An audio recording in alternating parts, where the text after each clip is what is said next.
Hello guys, welcome back to my channel Abhilash Abhi 43. So எல்லோரும் வீட்டில் ரொம்ப சேஃபாக இருப்பீங்கன்னு நம்புகிறேன். நான் இங்கே சேஃபாக இருக்கேன். அண்ட் இன்றைக்கி நம்ம என்ன பார்க்க போகிறோன்னா, interceptor 650 DIY do it your self. ரொம்ப ஈஸியாக நம்மளே மாற்றக்கூடிய நிறைய விஷயங்கள் இருக்குது. ஸோ அதெல்லாம் இன்றைக்கி உங்கள் கூட ஷேர் பண்ண போகிறேன். ரீசெண்டாக இந்த வீடியோ பார்த்தேன். இதேமாரி நிறைய வீடியோஸ் இருந்துச்சு. நான் அதை ஜஸ்ட் எல்லாமே ஒன்று சேர்த்து தமிழில் எடிட் பண்ணி கொடுத்துருக்கேன், அவ்வளோதான். நிறைய பேர் இந்த வீடியோ முன்னாடியே பார்த்துருப்பீங்க. நிறைய பேர்த்துக்கு இந்த விஷயங்கள் முன்னாடியே தெரிஞ்சிருக்கும். பட் நான் இந்த வீடியோ பார்க்குற வரைக்கும் எனக்கு இந்த விஷயங்கள் எதுவுமே தெரியாது. ஸோ அதனால் என்ன மாதிரி நிறைய பேர் என்னோடய சப்ஸ்கிரைபர்ஸ் இருப்பீங்க. ஸோ அவங்களுக்கு இது யூஸ்ஃபுல்லாக இருக்கும்னு நம்புகிறேன். அண்ட் இப்போ நான் பைக் ஓட்டிகிட்டு இருக்கிற வீடியோ நான் பைக் டெலிவரி எடுத்து நெக்ஸ்ட் டே என்னோடய ஃபர்ஸ்ட் ரைட். அதுதான் மறுபடியும் நான் வீடியோ எடுத்து வாய்ஸ் ஓவர் கொடுத்துட்ருக்கேன். மற்றபடி நான் எங்கேயும் வெளியே போகல. அதே மாதிரி நீங்களும் எங்கேயும் வெளியே போகாதீங்க. ப்ரீவியஸ் ஒரு 3-4 வீடியோஸ் நான் இதான் சொல்லிகிட்ருப்பேன். வெளியே எங்கேயும் போகாதீங்க. ஒன்லி அத்தியாவசியமான பொருள் வாங்குறதுக்கு அண்ட் ரொம்ப எமர்ஜென்சியான விஷயங்களுக்கு மட்டும் வெளியே போங்க. ஸோ வீடியோக்குள்ளே போகலாம். So guys, interceptor 650 and continental GT 650க்கு நம்ம மொதல் விஷயம் பார்க்க போகிறது கிளச் கேபிள் அட்ஜஸ்ட்மெண்ட். ஸோ இந்த அட்ஜஸ்ட்மெண்ட் பண்ணுறதுக்கு உங்களுக்கு தேவையான tool 2 12mm open end spanners. உங்களோட கிளச்சை பிடிச்சி பார்க்கும்போது ஐடியல் ப்ளே எவ்வளோ இருக்கணும்னா 3 to 4 mm தான் இருக்கணும். இதை விட ஜாஸ்தியாகவோ கம்மியாகவோ இருந்துச்சுன்னா நீங்கள் பண்ண வேண்டியது, ஆரம்பத்தில் சொன்ன அந்த 12mm ஓப்பன் எண்ட் ஸ்பேனர்ஸை வச்சு கிளச் கவரில் இருக்கிற கேபிள் லாக் நட் அதை நீங்கள் டைட்டாகவோ லூஸாகவோ அட்ஜஸ்ட்மெண்ட் பண்ணலாம். இஃப் சப்போஸ் கிளச் ப்ளே ரொம்ப டைட்டாக இருந்துச்சுன்னா ஆன்டி கிளாக் வேல நீங்கள் திருப்பி லூஸ் பண்ணி அட்ஜஸ்ட் பண்ணிக்கலாம். ஒன்ஸ் நீங்கள் செக் பண்ணி அது ஓகேவாக இருந்துச்சுன்னா மறக்காமல் உங்களோட இன்னர் நட்டை டைட் பண்ணுங்கள் அண்ட் அவுட்டர் நட்டை லாக் பண்ணிடுங்க. உங்களோட கிளச் கேபிளை ஹேண்டில் பாரில் இருக்கிற ஸ்க்ரூவை வச்சும் அட்ஜஸ்ட் பண்ணிக்கலாம். கிளாக் வைஸ் திருப்பினா டைட் பண்ணுறதுக்கும், ஆன்டி கிளாக் வைஸ் திருப்பினா லூஸ் பண்ணுறதுக்கும் இந்த கிளச் ப்ளே ஸ்க்ரூவை யூஸ் பண்ணிக்கலாம். And that's it. This is the way to adjust your clutch play. So next நம்ம என்ன பார்க்க போகிறோம்னா throttle கேபிள் அட்ஜஸ்ட்மெண்ட். இதுக்கு உங்களுக்கு தேவையான tools 4mm Allen key and 12mm open end spanners too.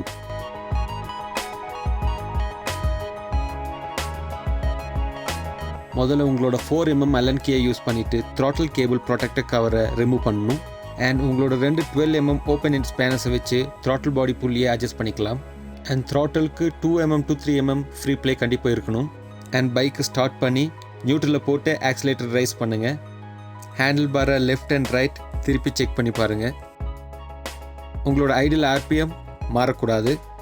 And that's it. This is how you adjust your throttle cable.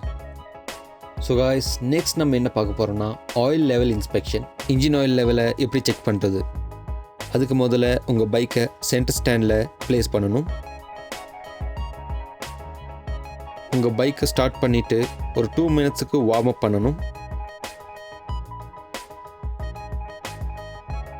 Ignition turn of பண்ணிவிட்டு ஒரு 2 to 3 minutes wait பண்ணுங்கள். இப்போ உங்களோட ரைட் சைட் கவரில் இருக்கிற இன்ஸ்பெக்ஷன் விண்டோ மூலமாக உங்களோட oil லெவலை செக் பண்ணிக்கலாம். இந்த இன்ஸ்பெக்ஷன் விண்டோவில் உங்களுக்கு 2 லெவல் லாக் இருக்கும். 1 மினிமம் 2 மேக்ஸிமம். இஃப் உங்கள் ஆயில் லெவல் மினிமம் விட ரொம்ப கம்மியாக இருந்துச்சுன்னா மினிமம்க்கும் மேக்ஸிமம்க்கும் நடுவில் வர வரைக்கும் உங்கள் ஆயிலை டாப் அப் பண்ணணும். அண்ட் எப்போவுமே ராயல் என்ஃபீல்ட் ரெக்கமெண்டட் ஆயில் மட்டும் யூஸ் பண்ணுங்கள். ஆயில் கிரேட் எப்போவுமே சேமாக தான் இருக்கணும், மிக்ஸ் பண்ணக்கூடாது. அண்ட் மறக்காமல் கேப்பை கரெக்டாக ஸ்க்ரூ பண்ணியிருக்கான்னு செக் பண்ணிக்கோங்க. And that's it. So guys, போயிடாதீங்க. ஒரே நிமிஷம், இன்னொரு சின்ன பாயிண்ட் கூட இருக்குது. இவ்வளோ நேரம் நீங்கள் பார்த்தது நீங்களே உங்களோட பைக்கை அட்ஜஸ்ட் பண்ணுற விஷயங்களை தான் இவ்வளோ நேரம் பார்த்தீங்க. இதை விட மோசமான விஷயங்கள்லாம் இருந்துச்சு. பட் அது கொஞ்சம் ரொம்ப ரிஸ்கியான விஷயங்கள். ஏதாவது ஒரு சின்ன போல்ட்டோ நட்டோ மாறிச்சுன்னா பிளாக் ஆகிடுவீங்க. ஸோ அவ்வளோ ரிஸ்கில் உங்களை கொண்டு போய் விட வேணாம்னு நினச்சி தான் ரொம்ப ஈஸியான விஷயங்களை மட்டும் பிக்கப் பண்ணி இந்த வீடியோவில் காமிச்சிருக்கேன். ஸோ இன்றைக்கி இந்த வீடியோவில் காமிச்ச விஷயங்கள் இந்த குவாரண்டைனில் நீங்கள் தாராளமாக வீட்டில் உட்காந்து செக் பண்ணிக்கலாம். ஸோ அடுத்தது நம்ம பார்க்க போகிறது இன்ஸ்ட்ருமெண்ட் கிளஸ்டர். எக்ஸ்ட்ரீம் டெக்னிக்கலாக இருக்கிற விஷயங்கள்லாம் கிடையாது. இது ஒரு பேசிக்கான இன்ஸ்ட்ருமெண்ட் கிளஸ்டர் தான். பட் இருந்தாலும் அதில் இருக்கிற விஷயங்கள் என்னென்ன சின்ன ஹிடன் ஃபீச்சர்ஸில் இருக்குது நம்ம இன்டர்செப்டருக்கு. ஸோ அதையும் நான் சொல்கிறேன். ஸோ அதை தான் நம்ம நெக்ஸ்ட் பார்க்க போகிறோம்.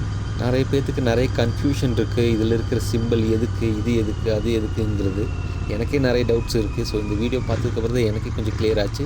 தெரியாதவங்களுக்கு இப்போ பார்த்து தெரிஞ்சுக்கோங்க, யூஸ்ஃபுல்லாக இருக்கும். அண்ட் இன்னொரு முக்கியமான விஷயம் சொல்லணும், இவ்வளோ நேரம் நீங்கள் பார்த்துட்டு இருந்தது ஒரு இங்கிலீஷ் வீடியோ. நான் தான் வாய்ஸ் ஓவர் தமிழில் டப் பண்ணேன்.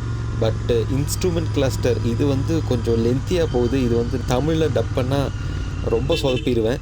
அதுக்கு பேசாமல் இங்கிலீஷ்லேயே போட்டிருக்கலாமே அப்படிங்கிற மாதிரி தோணும். ஸோ அதனால தான் இது நான் இங்கிலீஷ்லேயே போடுறேன். ஸோ கொஞ்சம் ரிஸ்க் ஃபேக்டர் ஜாஸ்தி இருக்குது டப்பிங் பண்ணுறதுல. இல்லைனா நானே ஓனாக ப்ரிப்பேர் பண்ணி பண்ணணும். பட் உங்களுக்கு அது புரியாது, ஏன்னா விஷுவல் வேறு, வாய்ஸ் ஓவர் வேறையாக இருக்கும். ஸோ அதனால் இது ஆஸ் யூஷுவல் இங்கிலீஷில் எப்படி இருக்கோ அப்படியே போட்டிருக்கேன். டப்பிங் பண்ணால் ரொம்ப சொதப்பிடுவேன், அதனால தான். ஸோ போய் பார்த்துட்டு வந்துடுறேன். On how to look after your Royal Enfield Interceptor or Continental GT. Today, we're going to take a tour of your instrument cluster, which gives you vital information about your motorcycle's functioning. Position the motorcycle on its center stand on level ground. Switch on the ignition. The motorcycle self-checks all its parameters. This is the set button, which lets you view or reset your odometer and trip meter. To view the odometer reading, press the button for 2 seconds to toggle from trip A to trip B to ODO. To view the trip A reading, press the button for 2 seconds. The LCD screen will change from ODO to trip A. To view the trip B reading, press the button for 2 seconds. The LCD screen will change from trip A to trip B. To reset either trip A or trip B readings to 0, continuously press the set button. The odometer cannot be reset as it records how much the motorcycle has run since it was manufactured. To change the reading from kilometers per hour to miles per hour, first turn the ignition off. Now press the set button. Turn the ignition on and keep the set button depressed for 10 to 12 seconds.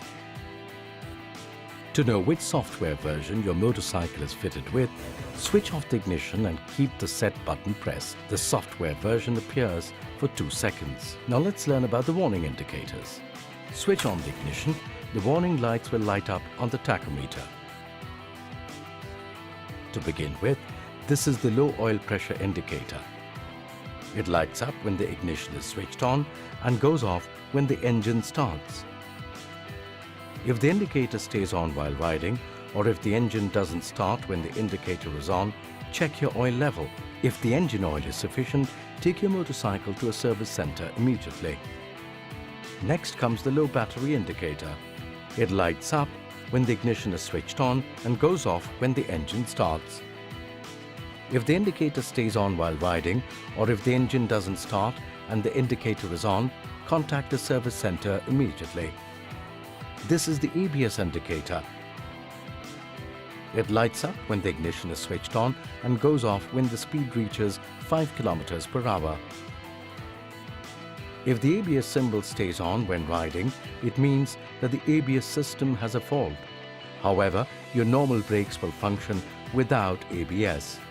The neutral symbol tells the rider that the motorcycle is in neutral gear. The light goes off when the motorcycle is in gear. The high beam symbol tells the rider that the headlight is on high beam. It goes off when the light is shifted to low beam. The turn indicator symbol tells the rider that the indicator is on. It goes off when the indicator is switched off. This is the engine malfunction lamp or EML. It lights up to indicate that the engine management system isn't working properly. The light should go out once the engine starts. If the EML stays on when riding, take your motorcycle to a service center immediately. And that's it. You have just taken a step towards keeping your Royal Enfield Twin in good shape.